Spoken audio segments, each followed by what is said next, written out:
네, 안녕하세요. 반갑습니다. 12월 2일 NBA 분석 방송 시작해 보도록 하겠습니다. 자, 일단 오늘도 저의 방송 찾아주신 모든 형님들 다들 감사드리고요. 자, 유튜브로 보시는 분들은 시작하기 전에 구독 한번, 좋아요 한 번씩만 부탁을 드려보도록 하겠습니다.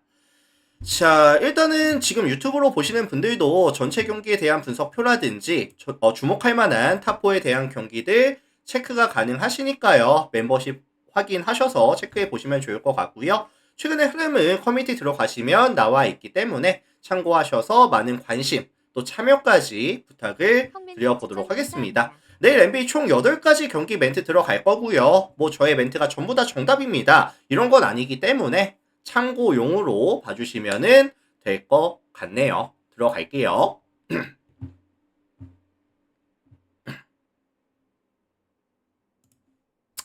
자, 가장 먼저 살펴볼 경기는 디트로이트와 애틀란타 경기 먼저 보겠습니다.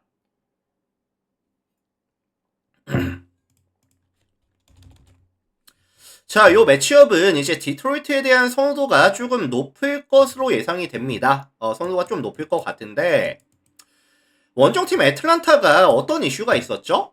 오늘 이제 필라델피아와 이제 연장에 갔었죠. 필라델피아와 연장에 갔었는데 무려 2차 연장까지 갔습니다. 그러다 보니까 이제 뭐 다니엘스라든지 알렉산더 워커라든지 젤런 존슨이라든지 오콩우라든지 이런 친구들이 최소 44분, 최대 47분까지 출전 시간에 대한 관리가 전혀 안 됐어요.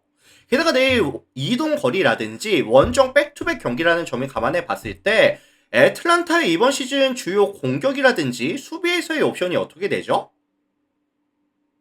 팀 전체적으로 높은 에너지 레벨을 공격과 수비에서 유지를 해주면서 오프볼 움직임 최대한 많이 가져가면서 스페이싱에 대한 기회를 조금 많이 찾아주는 팀이다 보니까 기본적으로 공격과 수비에서 높은 에너지 레벨이 유지가 돼야지 강점이 있는 팀이거든요.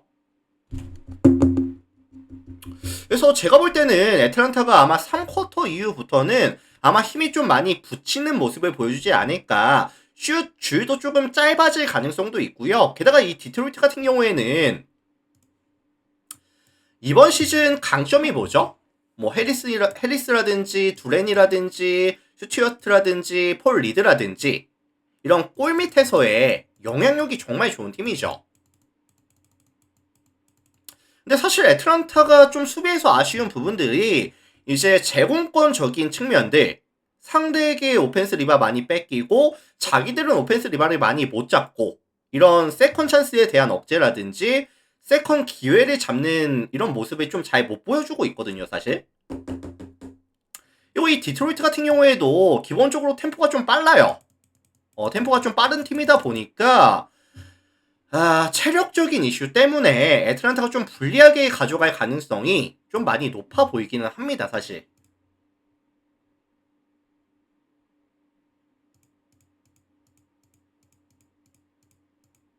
그래서 요거는 종합해 보면은 디트로이트가 좀 주도하는 빠른 템포의 화력전이 조금 예상이 되는데 디트로이트가 최근에 야투까지 좀 터져주는 구간이거든요.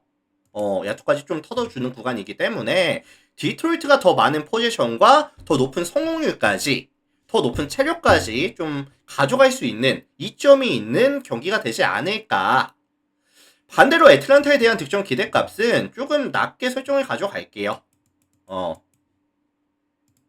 2차 연장까지 뛰고 와서 디트로이트를 잡아내기는 좀 많이 힘들지 않을까라는 생각이 드네요. 그래서 요거는 디트 승이라든지 아니면은 뭐 8.5 마인이라든지 아니면은 233.5 언더에 대한 가능성까지 참고하시면 될 것 같습니다.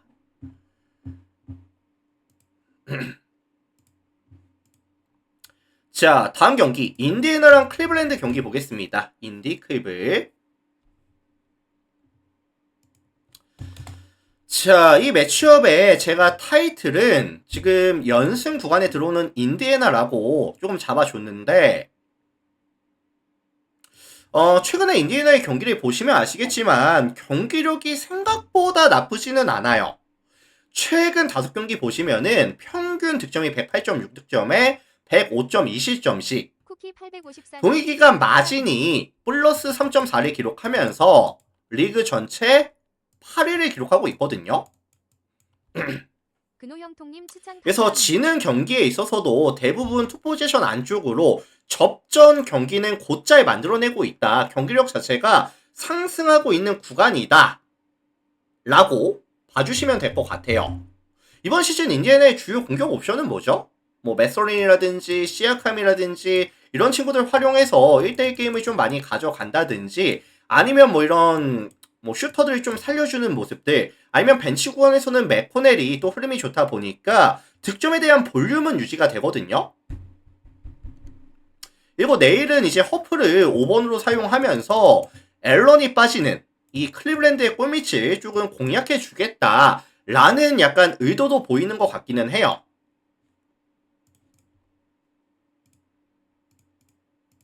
근데 최근 인디애나의 경기를 보신 분들은 아시겠지만 최근에 좀 템포 자체를 많이 좀 죽이거든요. 템포를 굉장히 죽이고 약간 세트 오펜스를 가져가는데 확실한 공격에 대한 빈도수가 조금 많아지고 있습니다. 그래서 아마도 내일도 조금 템포는 줄이고 약간 조금 이 퍼센테이지를 올리는 이런 모습을 좀 많이 보여주지 않을까 라는 생각이 좀 드네요. 자, 반면에 원정팀 클블 볼게요. 클블 같은 경우에는 오늘 홈에서 보선을 만났고 경기를 2점차 패배를 당하고 왔죠. 그래서 사실 앨런이 빠지다 보니까 2점 라인에서의 야투에 대한 억제가 안 됐고요. 그 다음에 생각보다 브라운에게 너무나도 많은 자유투를 헌납했죠. 결국은 이제 골밑에서의 수비가 조금 아쉬웠습니다. 그리고 이제 게임 자체가 원포지션 게임으로 흘러가다 보니까 미첼이라든지 모블리 같은 경우에는 38분 이상이 뛰고 왔죠. 출전 시간에 대한 관리도 잘 안 됐고 그 다음에 백투백 원정이라는 또 이슈까지 있다 보니까 얘네도 아마 체력적인 이슈가 좀 발목을 잡을 수가 있거든요.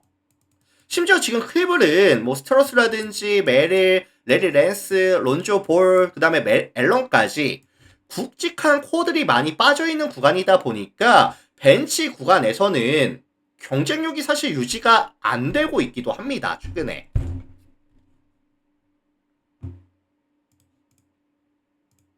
그래서 요거 종합해 보면은 양 팀 다 최근에 템포 자체를 끌어올리면서 가져가지는 않기 때문에 다운 템포 위주의 세트 오펜스 위주의 경기가 될 가능성이 높아 보이고요.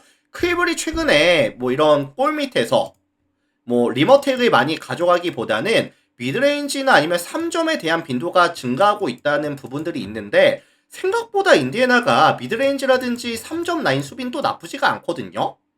이것도 좀 변수가 될 수도 있다고 보고요. 그래서 종합해 보면은 접전 저득점에 대한 가능성에 대해서 언급을 드려보도록 하겠습니다. 그래서 요거 템포는 아마 최대한 많이 죽이고 갈 것 같아요. 최대한 죽이고 갈 것 같고 인디애나의 5.5 플랜이라든지 아니면은 234.5 기준 했을 때 언더에 대한 가능성까지 같이 언급을 드려보도록 하겠습니다. 참고하시면 될 것 같아요.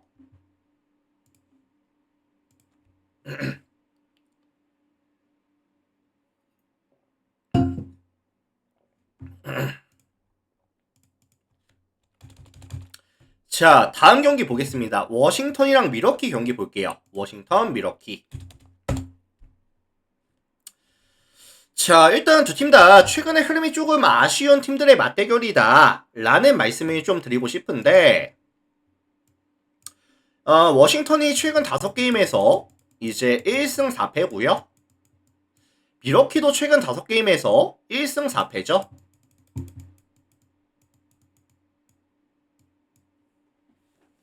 다만 이제 미러키 같은 경우에는 직전 경기에서 쿤보가 복귀를 했었습니다. 쿤보가 복귀를 했었고 18분을 뛰면서 29득점을 가져갔었거든요. 브루클린 전에서. 그래서 상대 페인트 존을 분명히 압살해버리는 모습은 굉장히 인상적이었고요. 지금 미러키의 슈터들의 컨디션은 괜찮습니다. 이번 시즌 이 미러키가 3점 라인에서 굉장히 많은 시도와 높은 성공률을 가져가고 있는 상황인데 지금 미러키의 3점 성공률이 리그 전체 1위거든요. 최근에도 이런 외곽 라인에서 시도 개수도 올라가고 있고 성공률은 유지가 되고 있고 이런 슈터들의 괜찮은 흐름에다가 쿤보까지 곁들여지는 상황이라고 한다면은 저는 충분히 수비가 약한 워싱턴을 상대로 뭐 120득점 이상 뭐 130득점이라도 까지도 가능하지 않을까라는 생각이 들거든요. 자, 반면에 이에 맞서는 홈팀 워싱턴 보겠습니다.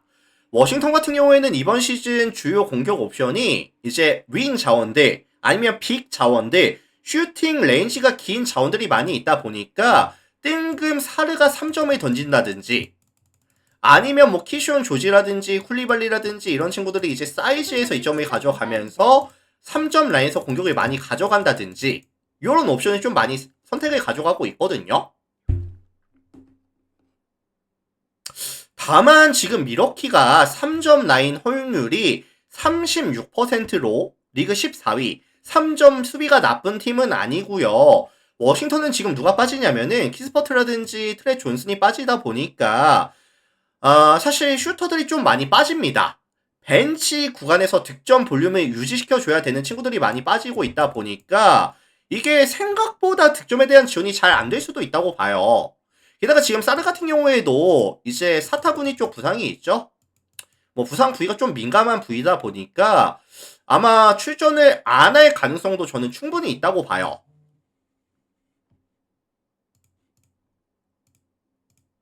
그래서 요거는 사실 체급 차이로 미러키가 좀 가져가야 되는 경기가 아닌가. 쿤보까지 출전한다라고 한다면은 충분히 좀 일방적인 경기로 경기를 마무리 지을 수도 있겠다 라는 생각이 드는 매치업이 될 것 같습니다.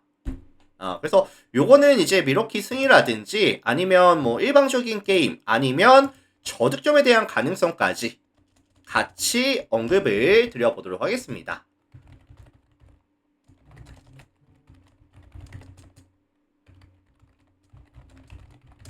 자, 참고하시면 될 것 같아요.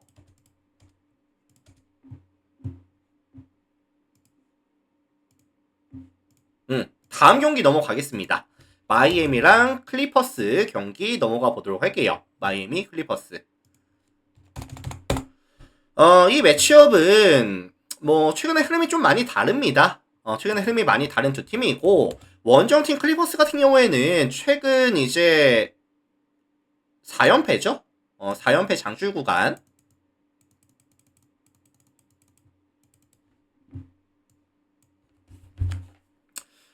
직전 이제 댈러스를 만나서 상대를 하고 왔었는데 댈러스전에서는 이제 홈에서 경기를 가져갔었는데 110대 114로 4점 차 패배를 당하고 왔고요. 3점을 25개를 시도했는데 몇 개 들어갔었죠, 그때? 7개 메이드. 성공률이 28%. 조금 처참한 성공률을 보여줬었고요. 그리고 지금 클리퍼스가 뭐 지금 슛감이 점점 떨어지고 있는 추세도 맞지만 또 하나 아쉬운 부분이 실책에 대한 억제가 전혀 안 되는 팀이거든요. 그래서 실제로 이번 시즌 클리퍼스의 실책 비율은 포제션당 14.5%, 리그 전체 29위 수준. 굉장히 아쉽죠. 마이애미 같은 경우에는 사실 수비를 좀 타이트하게 잘 하는 부분도 존재하지만 상대 코트부터 뭐 풀코트 프레스 같은 경우도 꽤나 자주 활용하는 팀이고 앞선에서의 턴오버를 만들어 줄 수 있는 능력이라든지 터프하게 3점을 유도하는 능력이라든지 뭐 주바치와 콜린스까지 볼이 투입 안 될 수 있도록 억제해 줄 수 있는 능력까지 갖추고 있는 팀이 저는 마이애미라고 생각을 해요. 그래서 지금 클리퍼스가 슛감은 떨어지는 추세에다가 마이애미의 높은 이 수비 코트에서의 에너지 레벨이 부담이 되는 상황이라고 한다면 득점에 대한 기대값을 높게 잡아주긴 좀 어려울 것 같아요. 제가 봤을 때는. 자, 반면에 이에 맞서는 홈팀 마이애미 보겠습니다.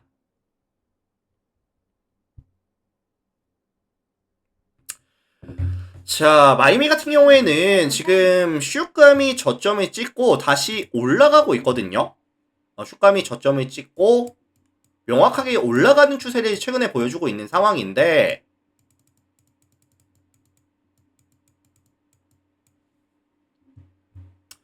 일단은 지금 에이스 헤로가 복귀했고요. 헤로가 복귀 이후에 역시나 에이스가 괜히 에이스가 아니다. 충분히 좋은 모습을 보여주고 있는 상황이고, 그 다음에 이제 결장자들이 대부분 돌아오다 보니까 마이애미의 이번 시즌 운영이 어떻죠? 운영? 일단은 공격에서도 굉장히 많은 에너지를 쓰고요. 수비에서도 굉장히 많은 에너지를 쓰고 로테이션을 최대한 많이 돌려주는 그런 팀이고, 어디서든 득점이 나올 수 있는 개개인의 슈팅 능력이 좀 보정이 되는 그런 팀이거든요. 그래서 지난번에도 말씀을 드렸지만 이번 시즌 아데바요가 원래 3점이 많은 선수가 아니었는데, 뭐 아데바요, 위기엔스, 파웨, 헤로, 미첼 전부 다 이제 3점을 다 던져요. 그래서 어디서든 득점이 나올 수 있고 좀 높은 에너지를 쓰는 팀이 마이애미입니다. 템포도 가장 빠르죠, 사실. 그래서 지금 마이애미는 결장자들이 대부분 돌아오는 상황에다가 헤로까지 복귀를 한 상황이라고 한다면은, 마이애미가 지금 추구하고 있는 높은 성공률이 동반이 되는 빠른 템포의 공격이라든지 타이트한 수비에서까지도 강점을 보여줄 수 있는 경기다 라는 생각이 좀 듭니다. 그래서 요거 종합해 보면은 마이애미의 승리라든지 아니면 좀 일방적인 경기에 대한 가능성까지 언급을 드려보도록 하겠습니다.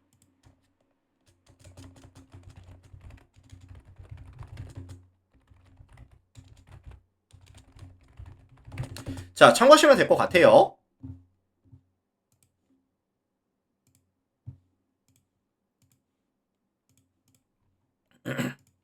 자, 다음 경기 보겠습니다. 브루클린이랑 샬럿 경기 볼게요. 브룩, 샬럿. 자, 이 매치업은 이제 샬럿에 대한 선호도가 조금 높을 것 같기는 해요.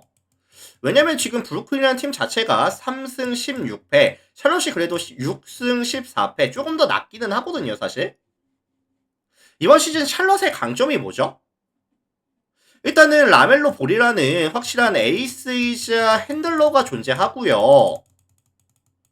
그 다음에 이제 쿠누펠, 밀러, 브리지스라는 고점이 높은 슈터들이 많이 있어요.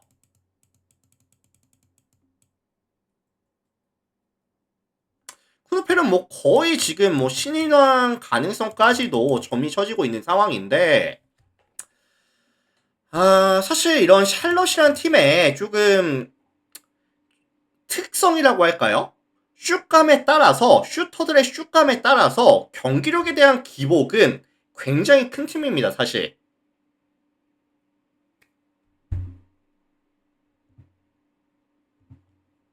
그래서 외곽을 굉장히 많이 던지는 팀인데 성공률 자체는 34.4%, 리그 전체 24위 수준이고요.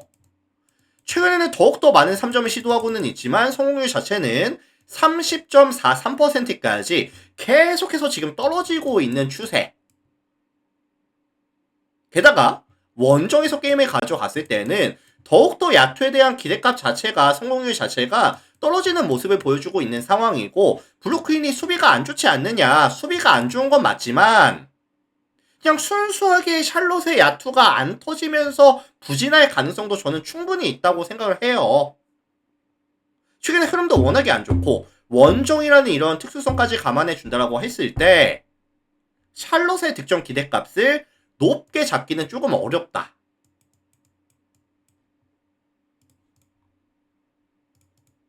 반면 홈팀 브루클린 같은 경우에도 이제 득점에 대한 지원이 잘 되고 있는 건 아닙니다. 최근 5경기 평균 득점이 104.8득점까지 뭐 시즌 평균보다도 떨어져 있는 상황이고, 뭐 캠 토마스가 지금 빠져 있고요. 마포주도 지금 부상으로 인해서 뭐 왔다 갔다 하고 클로니도 지금 고점 찍고 떨어지고 있거든요. 엉덩이 부상과 함께. 뭐 이런 좀 아쉬운 분들이 꽤나 많아요. 지금 브루클린 입장에서도. 뭐 그렇다고 이고로데민이 핸들링이 최근에 괜찮기는 하지만 결국에는 온보이 상황에서의 마무리가 좀 아쉽고 지금 뭐 슈터 전체적으로 약간 또 하얀 곡선을 그리고 있는 상황이고 좀 아쉽죠. 그래서 요거 종합해 보면은 양 팀의 느린 템포, 떨어져 있는 슛감, 샬럿의 원종 리스크까지 감안해 준다고 했을 때 228.5 기준 했을 때 저득점에 대한 가능성을 언급을 드려보도록 하겠습니다.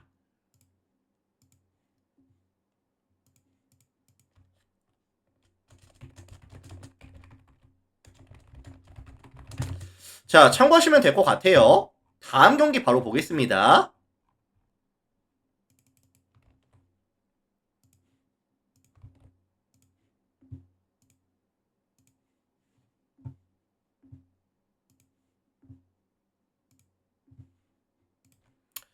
자, 올랜도랑 시카고 경기 볼게요. 올랜도, 시카고 경기 살펴보도록 하겠습니다.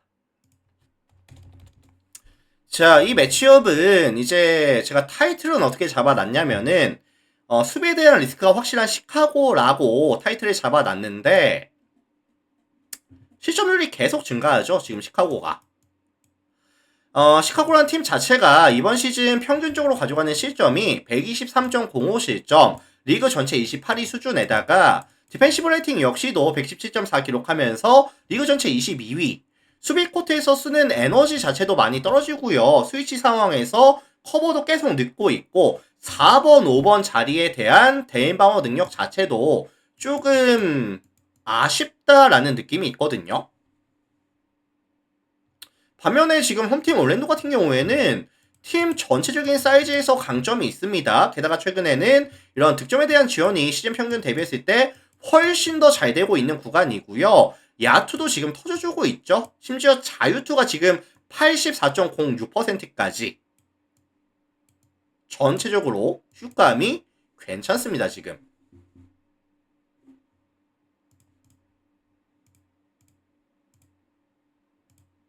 이거 사실 시카고가 수비도 문제가 있지만 이제 홈과 원정에서의 기복도 있어요. 원정에서는 지금 11번의 경기 가져가면서 3승 8패, 승률 27.3% 많이 부진하고 있고 이번 시즌 시카고가 좀 템포를 빠르게 가져가면서 트랜지션 상황에서의 마무리를 가져가는 공격이 꽤나 많은데 사실 올랜도가 핸들링도 괜찮고 세컨 찬스에 대한 억제도 괜찮고 최근에 야투까지 터져주는 구간이라고 한다면은 시카고가 사실 이런 트랜지션 상황을 이용하기도 조금 어렵다라는 느낌이 들거든요.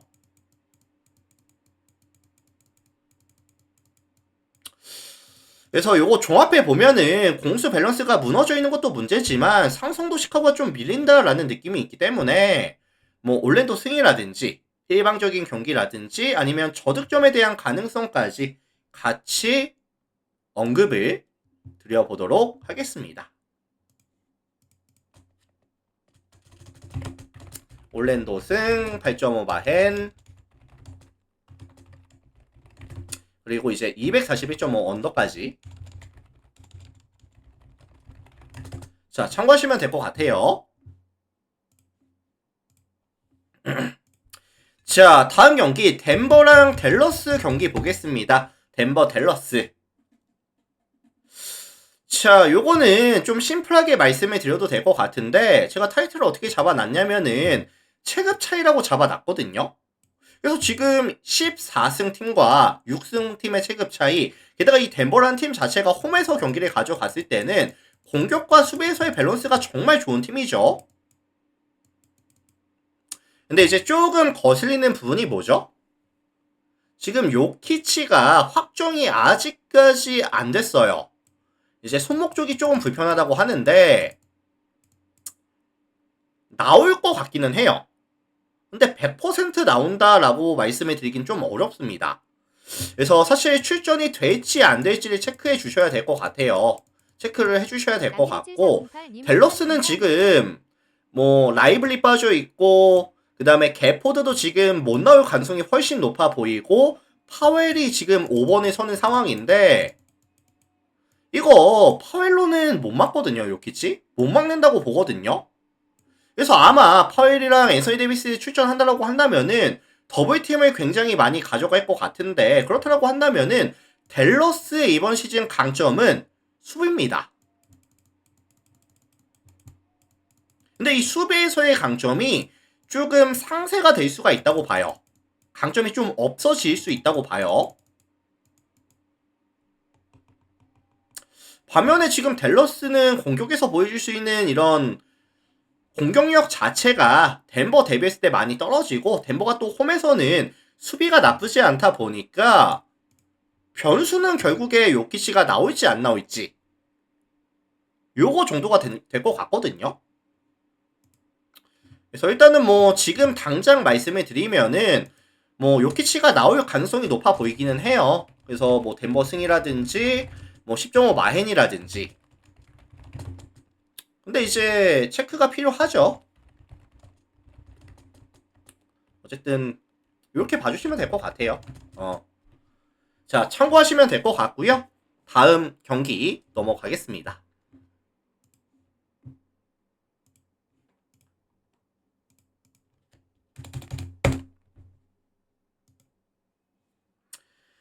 자, 유타랑 그 다음에 휴스턴 경기 살펴보도록 할게요. 유타, 휴스턴. 자, 이 매치업은 뭐 오늘 경기가 있었죠? 다들 아실 거고 백투백 리턴 매치입니다. 오늘 경기는 제가 봤을 땐 사실 예상대로 유타 입장에서는 마칸이라든지 베일이라든지 벤치 구간에서는 이제 센사브가 조금 터져주면서 사실 이런 뭐 슈터들의 역할은 나쁘지가 않았거든요. 근데 예상보다 잘 안 됐던 부분은 키운테 조지가 경기력이 너무 안 좋았어요 오늘. 그래서 19분을 뛰면서 야투 6개 시도했는데 득점이 없었고요. A패스가 단 2개밖에 나오지 않았다 보니까 아직까지 이 키운테 조지의 몸 컨디션이 정상 컨디션은 아니라고 봐요. 저는 좀 냉정하게 봤을 때 키운테 조지가 밥값을 했다면은 접전 다득점이 나왔을 것 같습니다. 이거 뭐 슈턴 같은 경우는 뭐 공격 코트에서의 강점 여전히 유지할 수 있죠. 뭐 세컨 찬스에 대한 강점이라든지 그다음에 이런 뭐 케빈 듀란트와 이제 생군이 가져갈 수 있는 1대1 상황에서도 충분한 화력을 보여줄 수 있다라는 강점들. 그래서 휴스턴의 득점 기대치는 여전히 높게 잡아줄 건데 내일 사실 백투백으로 다시 한번 만나는 상황에서 키온테 조지가 역할이 된다, 안 된다. 이거를 사실 단정 짓기가 좀 어렵거든요, 사실. 그래서 저는 이거 233.5 기준 했을 때 다득점에 대한 가능성 정도만 말씀을 드려보겠습니다. 사실 홈에서 가져가는 유타를 득점력을 무시할 수는 없는 게 맞기는 해요. 그렇다고 뭐 휴턴이 뭐 수비를 빡빡하게 가져가는 팀도 아니고 3점 라인에서의 변수는 여전히 유효하다라는 말씀을 전해드리겠습니다. 자, 참고하시면 될 것 같고요. 자, 이렇게 해서 오늘 제가 준비해온 총 8가지 경기 멘트 전부 다 분석을 진행해 봤습니다. 뭐 일단 오늘 저의 분석 멘트가 도움이 됐다든지 잘 들으신 분들은 나가시기 전에 유튜브 형님들 구독, 좋아요 한 번씩만 좀 부탁을 드려보도록 하고요. 지금 멤버십이 오픈이 되어 있죠. 그래서 뭐 전체 경기 분석표라든지 주목할 만한 탑4에 대한 경기들 체크해보고 싶다라고 하시는 분들은 많은 관심 또 참여까지 해주시면 감사드리도록 하겠습니다. 자, 유튜브 형님들 먼저 인사드릴게요. 오늘도 다들 감사합니다.